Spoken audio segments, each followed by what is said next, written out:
Francisco Ortega, hoy con la escena del cine, hoy que se viene tan activa, Star Wars Jurassic Park, sensaciones, emociones, ideas. Te podría decir, por un lado, mi lado ñoño es como ultra emocionado. Creo que estamos viviendo una edad de oro para todos los que nos gusta la cultura nerd, ¿cachai? Y la cultura pop. Es como un sueño. O sea, te criaste leyendo historietas de los Vengadores y tenías los Vengadores en el cine. Te criaste leyendo historias de Batman con Superman desde esa historieta de los años 70 que era media ridícula, los encuentros, hasta el regreso del Señor de la Noche de Frank Miller, y ahora el próximo año lo tenías en cine. Te criaste con la Guerra de las Galaxias, lloraste con las precuelas, y ahora viene una nueva, se estrena el episodio 7 y lo que pasó después de Resurrected Jedi, y el trailer es como lo más emocionante del mundo. Vuelve Jurassic Park, tienes Daredevil en Netflix. Es como que es como la edad de oro para ñoñar. O sea, como que la otra vez leí una columna muy interesante que decía que en los años 80 la figura del nerd era el que le pegaba a los chicos deportivos populares en las películas. Que hoy día no se podrían hacer esas películas, porque hoy día ser nerd es establishment, ¿cachai? O sea, en el fondo tenéis tema de qué hablar. Hoy día la gente, la columna era un poco exagerada, decía que la chica linda del curso ahora prefería salir con el experto en Game of Thrones que con el jugador de fútbol. Y puede ser, porque te fijáis todo, además que se ha hecho una cosa muy interesante y muy valiosa, que de alguna manera se han sacado estos productos de la caja del nerdismo y se han hecho súper universales. O sea, Game of Thrones, no hay nada más nerd que Game of Thrones, pero todo el mundo ve Game of Thrones. ¿Te fijáis? Ahora, ¿qué de malo tiene? Que se ha perdido un poco la sorpresa. O sea, ya sabemos las películas que vienen hasta el 2020. Como que no hay cabida para apuestas nuevas. Porque en el fondo las grandes cadenas de cine, las grandes empresas de cine, Sony, Fox, lo único que quieren es franquicia y marcas registradas y vender juguetes. Como que en este panorama que se nos viene es como impensable que se estrenen películas como no sé, pues como Encuentro cercano al tercer tipo, como ET, que en su época eran películas que partían desde cero, o como Indiana Jones. Imagínate que Indiana Jones no existiera y llegara un guionista, aunque fuera George Lucas, a Paramount y dijera: oye, tengo esta aventura de un arqueólogo de los años 30, te aseguro que no la compran. Porque no, es perder plata, ¿para qué? Si mejor buscar una franquicia que ya existe. Eso es como lo malo. Es lo bueno y lo malo de una edad de oro. No es un mercado probado. No es un mercado, exactamente, no es un mercado probado. Y hoy día creo que lo que uno observa, que es maravilloso, que es la raja ir al cine y ver Los Vengadores, la raja ir a X-Men, pero finalmente son marcas probadas. Y si te fijas, ahora bien se está hablando de que en X-Men Bryan Singer termina de dirigir termina su etapa con la próxima, la que se estrena el próximo año, Apocalipsis, después viene una más de Wolverine, y después Fox quiere reiniciar la franquicia de nuevo. Entonces yo temo que, yo estoy viendo que nos vamos a terminar haciendo un reinicio sobre reinicio sobre reinicio sobre reinicio. Si me preguntáis por qué creo que fallaron las Spider-Man, las nuevas, no porque hayan sido tan malas películas, bueno, las dos eran horribles, sino porque fue un reinicio demasiado encima. O sea, teníamos las películas de Tobey Maguire hace 6 años y viene un reinicio. Me hablaste de Star Wars, me dijiste que lloramos con la trilogía, con las precuelas. ¿Lloraste con las precuelas? No, me pasó una cosa rara con las precuelas. La otra vez lo hablábamos con Jorge Baradit, con un amigo, y con otra gente más, y nos pasó exactamente lo mismo. Recuerdo cuando muestran el primer tráiler de episodio 1 de La Amenaza Fantasma, que era un tráiler que era un teaser tráiler, que decía: toda generación tiene una leyenda, toda saga tiene un comienzo, y la música, y tú quedas ahí como, oh, el 1999 va a ser el año más importante del mundo. Y llega 1999 y vaya a la película y la ves, y cuando termina dice: es que no puede ser mala. Y la ves de nuevo, pensando que no podía ser mala. Yo la vi 3 veces en una semana para convencerme de que no era mala. ¿Te fijáis? Es enfermante, es súper enfermo. Pero finalmente, claro, creo que lo que falló en las precuelas de Star Wars es que derechamente Lucas quiso hacer unas películas infantiles. Y la gran base de Star Wars no eran niños, eran treintañeros que habían crecido con Star Wars. Y quizás lo infantil debió haberlo dejado solo en las películas para televisión, para las series animadas, etc.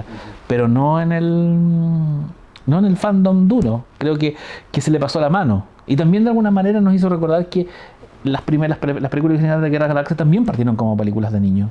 O sea, el Imperio Contraataca, la más madura de todas. Pero la Guerra de las Galaxias, la original, el episodio 4, tampoco es una película tan adulta. Pero tiene momentos y tiene mucha epifanía, como con Luke mirando el doble atardecer y pensando que se tiene que ir, y la idea del viaje y el simbolismo que hay detrás de las figuras de Obi-Wan y todo, etcétera. Y claro, están ahí, y en estas nuevas, en las precuelas, están totalmente ausentes. Yo creo que hay más emoción en el tráiler del episodio 7, del Despertar de la Fuerza, cuando muestran ese destructor imperial clavado, como en ruina, o la idea de los Stormtroopers que eran como los que vimos en las películas, o la música, o el Millennium Falcon, o Han Solo. En ese momento hay como, en esos 2 minutos, creo que hay más emoción que en las 3 películas, las precuelas de la saga. Hablamos del episodio 1, pero del 2 y el 3 tampoco. El episodio 2 yo lo encuentro. El episodio 1, sabéis que dentro de todo me pasa que está Jar Jar Binks. Hay cosas que me gustan del episodio 1. Me gusta Qui-Gon Jinn. Encuentro que es un Jedi que tiene autoridad. Lástima que, bueno, es Liam Neeson, es imposible. Tiene a Darth Maul. Que bien Darth Maul básicamente es un malo utilitario, pero un malo súper espectacular, que se mueve y hace cosas. Episodio 2, el problema del episodio 1 es que Anakin es un niño. Y como dijo alguien muy sabio por ahí, a nadie le interesan los niños, ni a los niños le interesan los niños. Los niños no van a ver películas de niños, porque no quieren ver a un niño como eres, prefieren ver a un adolescente, ¿te fijáis?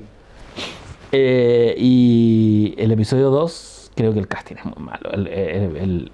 Hayden Christensen, que hizo a Anakin, nunca era como ver a Justin Timberlake, pero fome, porque Justin Timberlake es como divertido, es como un emo, está siempre quejándose, es como un niño mañoso, es como no provoca empatía, y la película es muy mala, el episodio 2. Creo que el episodio 3 es más rescatable. Tiene una buena batalla al inicio, tiene todo la Orden 66, el golpe de estado, y finalmente todo el segmento final, la batalla entre Anakin y Obi-Wan, que es bien emocionante. Eso yo lo rescato totalmente, el regreso de Darth Vader. Pero finalmente, ¿por qué es bueno el episodio 3? ¿Por qué es mejor que el 1 y el 2? Es porque trae a Vader, y Vader nos remite a la trilogía original, y tiene ese final donde están los dos, el tío Ben con la tía Beru, con el bebé Luke Skywalker, y también tiene los dos solos. Entonces tiene un montón de cosas que te remiten a la saga original. Es como una especie de conexión o cierre. Exactamente. La televisión en Chile, la televisión mundial, lo que fue, lo que es y lo que será. ¿Te entusiasma participar de lo que es hoy en día la televisión? No, me interesa participar en lo que se viene en la televisión. Creo que hoy día, en general, no solo Chile, Latinoamérica y el tercer mundo están pasando por un periodo de transición. Si tú miras qué ocurre con la televisión chilena hoy día, es como que está todo el mundo perdido. Las cifras de rating ya no son las que eran. Yo he hablado con gente que trabaja en los canales, que fueron ejecutivos, y me dicen, no sabemos qué quiere ver la gente, porque en realidad nadie sabe lo que quiere ver. Las teleseries que antes eran el caballo de batalla de los canales ya no funcionan. Aparecen fenómenos como la teleserie rusa. Los estelares ya no funcionan, ¿te fijáis? Es muy... ¿qué quiere ver la gente? Creo que esa no es la respuesta. Creo que la respuesta, el futuro de lo que se viene en la televisión es apostar a plataformas distintas. El modelo Netflix está ahí y está empezando nomás. Tú puedes ver lo que quieras, a la hora que quieras. Incluso el televisión por cable está muriendo frente a las plataformas digitales. Contar historias, pero historias quizás que no interesa ser masivas para todo el pueblo como buscaban ser las teleseries en su tiempo, sino que ir a nicho y del nicho ampliarse. Creo que se viene una revolución televisiva muy muy grande. Creo que el modelo que viene y que se va a imponer en el mundo, el modelo que se impuso, que impusieron los gringos a finales de los 90 y principios de los 2000 y los ingleses, que básicamente los ejecutivos pasaron a segundo plano, y los que tienen más valor son los guionistas. Creo que hace como 4 años, no más, 5 o 6 años atrás, en Estados Unidos hubo un paro de guionistas y quedó la crema. Sí, hicieron cantar a Hugh Jackman y los Oscars. Y quedó la crema. ¿Te fijáis? Y claro, acá los guionistas estamos todos, no estamos organizados no existe un guild, y quizás por eso también la teleserie chilena es tan mala. Si hubiera un guild de guionistas y libretistas asociados que un día dijeran, no, o sea, que esta weá no funciona y nos vamos todos a paro, te aseguro que sería la crema. Y quizás sería bueno para mejorar la televisión chilena. Francisco Ortega augura una buena nueva plataforma en el futuro. Yo soy optimista, yo creo que las cosas se vienen cambios muy importantes. Yo creo que los celulares, las pantallas de computador, las Palm, o sea, no las Palm, ¿cómo se llaman? Los tablets, Palm, Sí. Se me cayó el carnet. La cosa va para allá, ¿cachai? Finalmente todo es pantalla. Todos tenemos pantalla, todos andamos con una pantalla. O sea, los celulares hoy día son pantallas, no son teléfonos. Y creo que para allá va. Y finalmente lo importante tampoco son los cambios técnicos o lo que vaya a pasar con o las nuevas plataformas, sino los contenidos. ¿Qué vaya a mostrar? Y cómo más que el cómo va a mostrar, cómo lo vaya a mostrar. Y creo que ahí va la clave. Creo que el futuro de la televisión y el futuro del cine también, el futuro de la mayoría de las industrias relacionadas con la ficción o con el contar historias, tiene que ver con el contenido. Quizás tanto reboot en las sagas que nos gustan se deban a que la industria está más preocupada por medio de qué contar las historias que de contar las historias. Sí, yo creo que tenéis razón en eso. Y también porque en el fondo no quieren arriesgar nada. Y en verdad lo que hablábamos al principio de la edad de oro del nerdismo, sí, estamos en la edad de oro, pero está pasando algo muy parecido a lo que pasó en la edad de oro del western en Estados Unidos, que fueron como 30 años, donde el western era lo que la llevaba, y todos los estudios querían películas de vaquero y cowboy, etcétera, y se contaban historias y se volvían a contar y se repetían los actores y los personajes, etcétera. Entre el final de los 40 y principios de los y mediados de los 60 eran las películas más taquilleras, lo que marcaba el ritmo de la industria, y de repente murió. ¿Te fijas? Y yo creo que que el género de los superhéroes va a pasar exactamente lo mismo en el cine. Va a llegar un momento en que va a morir. Y quizás muera antes de que Disney pueda terminar la gran fase 3 de los Vengadores, que sería bien penoso. La última fecha que vi, y me estoy carriendo, creo que era para el 2021. Sí. Imagínate que el género muere o pierde su impacto el 2017, porque ocurre algo. ¿Qué pasa con todas esas apuestas? Pero además el género del superhéroe en el cine y el género del cowboy, del vaquero, es bastante parecido. Es como dos arquetipos épicos norteamericanos, dos tipos de historias que vienen de otro soporte. El cine superhéroe viene del cómic, el cine vaquero venía de las novelas populares, y también del cómic y también del pulp. Los dos responden como a lo mismo, la idea del tipo que hace justicia por sus manos y la trata de imponer. Los buenos son muy buenos, los malos son muy buenos, más blancos y negros que grises. Es como que son como espejos. Francisco Ortega juega. No juego. No juego videos, ni juego. No, es raro, pero no juego videojuegos. Y tampoco me gusta mucho jugar juegos de salón. Soy como. Alguna vez jugué rol, pero hace mucho tiempo atrás jugaba vampiro y todas esas cosas. Pero tampoco es algo que me vuelva loco. Pero sin embargo tienes una opinión sobre la narrativa que se está utilizando hoy en día en los videojuegos. ¿O estás totalmente desconectado? No sé. No conozco mucho porque estoy súper ajeno. Pero me interesa la industria que se está armando ahí. O sea, hasta hace un par de años era la industria del entertainment más poderosa por sobre la del cine, incluso por sobre la de la música. Bueno, la música murió.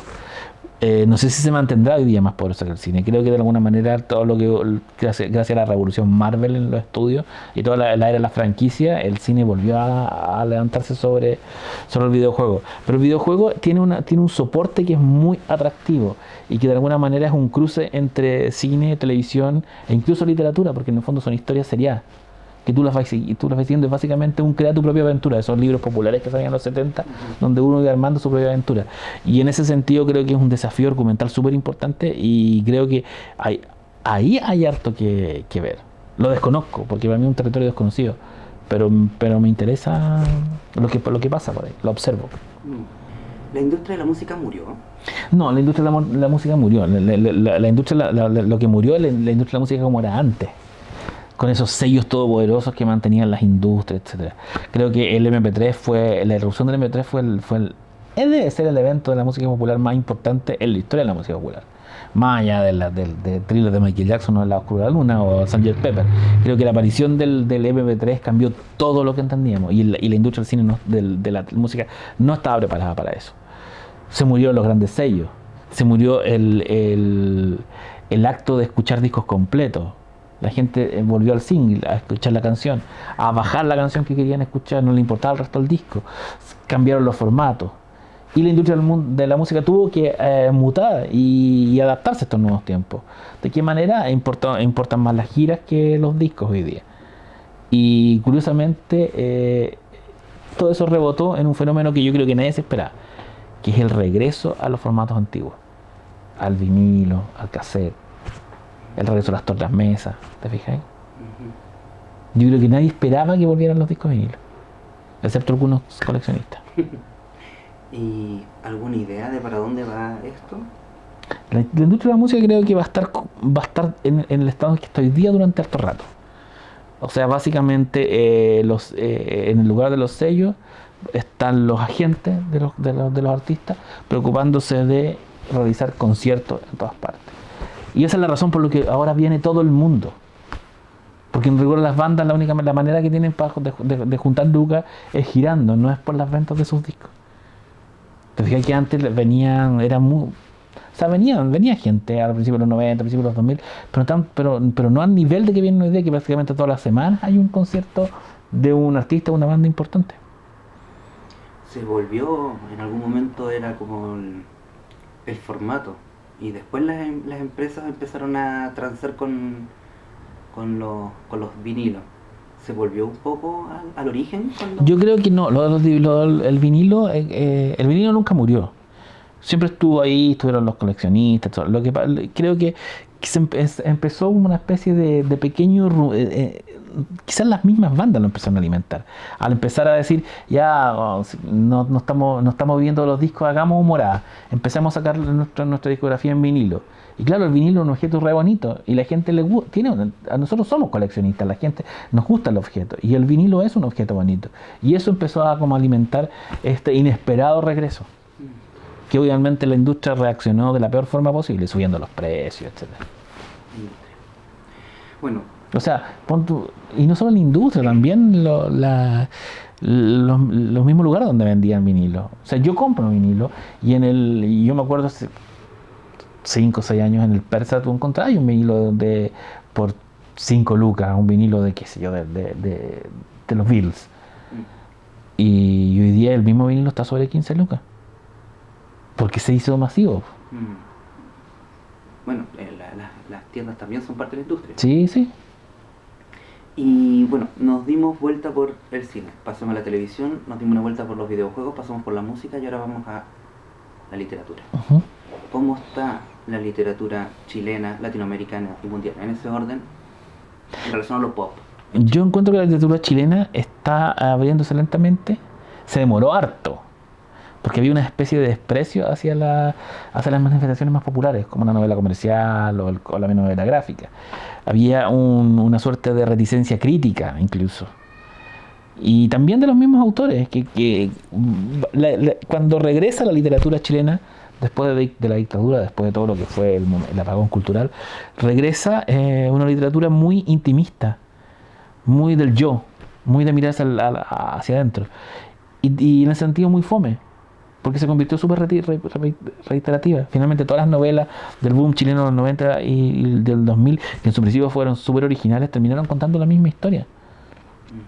La otra vez lo decía un Patricio Urzú, un escritor que acaba de lanzar una novela como de ciencia ficción, decía, durante muchos años la literatura chilena se limitó a la idea del escritor de Ñuñoa que escribe sobre lo que le pasa a un escritor de Ñuñoa. ¿Te fijas ahí? Porque eso era lo políticamente correcto. Creo que lo que ocurrió en el último tiempo, con la aparición de gente como Paradis y la ciencia ficción y un montón de puestas de novela gráfica acá en Chile, es como se ha abierto la variedad. Hoy día hay harto que leer y hay harto que Y ya se está publicando harto. Y sobre todo los lectores están volviendo a responderle a los escritores chilenos. El año 2000, estamos en 2014, 2015, el año 2011, en el año 2012, en Chile se publicaron más novelas que en los últimos 20 años. Pero se vendieron muy pocas novelas. Pero de esas novelas se vendieron casi cero, casi ninguna. En los últimos 2 años, la literatura chilena ha vuelto a encontrarse con sus lectores. El lector chileno ha encontrado temáticas que les interesaban. ¿Por qué pasó eso? Yo creo que porque básicamente surgió una generación de escritores que se preocuparon más de los lectores que de ellos mismos y que de gustarles a los colegas escritores. ¿Tuvo algo que ver en eso, Francisco Ortega? No sé si, yo participé, pero no sé si tuve que ver en eso. Yo creo que lo que ocurrió con Logia tiene mucho que ver con eso. Yo cuando me embarqué, cuando escribí Logia, escribí una novela que pensando en el lector, no en la crítica, no en los colegas escritores, ni siquiera en mí, sino en los lectores. Lo más difícil de escribir Logia no fue escribir Logia, sino simplificar el lenguaje para que lo pudiera leer y entender cualquier hijo vecino. ¿Te interesaba llegar al público? Sí, me interesaba que fuera una novela que la leyeran, no una novela que se quedara en los anaqueles de la librería y la leyeran, qué sé yo, 500 personas y después se muriera ahí. Me interesaba que fuera una novela que demostrara que en Chile se podía hacer literatura comercial a los gringos. Logia y los otros formatos de la cultura, televisión, cine, ¿hay alguna conexión? ¿Hay algún futuro ahí? ¿Hay algún spoiler que se pueda dar? ¿O? Sí, yo ahora estoy trabajando en una posible adaptación de Logia a televisión para Fox, para que yo me reuní hace un par de semanas en Argentina con la cadena Fox Movie City, que el director de contenido había leído la novela que se publicó allá y estaba muy interesado, entonces me dijo que se podía hacer un tratamiento, y de hecho en este momento cuando me estoy entrevistando en ese computador que estoy ahí, estaba trabajando en el tratamiento. Y no sé si se irá a concretar, pero ya hay algo. Y creo que más allá que se concrete, creo que eso nos falta. El cine chileno y la televisión chilena adapta muy poco. Crea historias originales, adapta muy poco. Y creo que en Chile hay novelas y cuentos e historias que están perfectamente, es posiblemente, o sea, tienen todo para adaptarlas. Creo, por ejemplo, que un concepto como Policía del Karma de Jorge Baradit se puede sacar de la novela gráfica y aplicar a una novela a una serie policial que no fuera netamente ciencia ficción, sino que estuviera basado. Imagínate, una policía que te busca y te captura por los crímenes que cometiste en la vida anterior. Es un tremendo concepto. Es inquietante. Uh-huh. Cuéntame la historieta nacional, historieta latinoamericana e internacional. Ahora, el cómic en el mundo está pasando yo te podría decir, está pasando por una edad de oro. No sé si, y cuando me quedo, me limito a pensarlo, no sé si es verdad. Creo que, por ejemplo, hoy día hablar de Superman, de Batman, de los superhéroes, no es hablar de cómic, es hablar de cine. O sea, Marvel y DC dejaron de ser grandes editoriales y se convirtieron en una pieza más de Warner Producciones y de Disney Producciones. Básicamente los que sacan las historietas de las películas que se hacen. Y en ese sentido, sí, los personajes están más vivos que nunca, pero están viviendo fuera del formato. Creo que es más interesante lo que ocurre en Europa y que ocurre en Japón, donde la historieta realmente tiene un poder gigantesco. En Francia la historieta además es muy respetada, por ejemplo. Y se hace mucho cómic. Tampoco se vende tanto. Hay muchos mitos de que los franceses venden tanto. No, mentira. Se vende casi tanto como acá. Y en ese sentido en Chile lo que yo veo es que hubo un boom de novelas gráficas, así como el 2011 se habló del gran formato y todos querían sacar novelas gráficas y finalmente sí, salieron un montón de novelas gráficas muy buenas que ganaron premios, que fueron reconocidas, que fueron tomadas en cuenta por los medios. Pero fíjate que yo el año pasado hay un sitio que se llama Multiverso. Hice una elección de los mejores cómics del año. Y ya ganar los típicos, Walking Dead, Batman, pero en el apartado historieta nacional, los comentarios en el sitio eran, ¿pero qué cómics chilenos hay? El lector de cómics chileno no lee cómics chilenos. Sí, sí, me acuerdo de los comentarios. Sí, ¿Cachai? participé de... No lee, no sabe que se publican cómics chilenos. Claro, hay hitos como Zombies en la Moneda, o Mochadico, o Policía del Karma. Pero fíjate que esos hitos los compró gente que no lee cómics. Claro. El lector de cómics chileno no lee cómics chilenos, lee Batman. Yo lo hablaba la otra vez con Daniel Hernández, el dueño de Chazam Comics, me decía, sí, acá están los cómics chilenos, mira, esto se vende, ya, pero mi hija, acá, de 100 cómics que se venden, 97 son Batman. Batman me financia la tienda. De hecho, el lector de cómics chileno yo creo que me decía el lector de Batman, no el lector de cómics, ni siquiera de cómics, lee Batman. ¿Y por qué crees que pasa eso? Bueno, por una parte porque Batman es muy popular. Y en segunda porque creo que tampoco el lector de cómics tiene interés en cono, porque uno dice, cuenten historias que sean interesantes. Sí, las historias son interesantes. Las historias que se está publicando en novela gráfica en Chile son muy, muy buenas. Y yo encuentro que es valioso, incluso más valioso que la pesque la literatura y la pesque el cine, a que la pesque el lector de cine, el lector de cómic. En el caso de Mochadic, por ejemplo, Mochadic ganó premios literarios. No ganó premios que se entregan en cómics, ganó premios literarios. Y eso a la larga es como más gratificante porque salís del cajón, del fandom. Pero a mí me da pena que el lector de cómics chileno no lea cómics chilenos. ¿Alguna idea de cómo solucionarlo? Es que no, yo creo que la solución es básicamente apuntar a otros lectores, apuntar al lector de libros, y olvidarse del lector de cómics. El lector de cómics va a leer Batman y no va a salir de Batman, y va a leer manga y no va a salir de manga. ¿Una diferencia quizás entre los ñoños comiqueros y los ñoños literatos? No, yo creo que son básicamente lo mismo. Yo creo que no hablaría de diferencia. Creo que simplemente es que el lector de cómic es el lector de cómic mainstream, nada más que eso.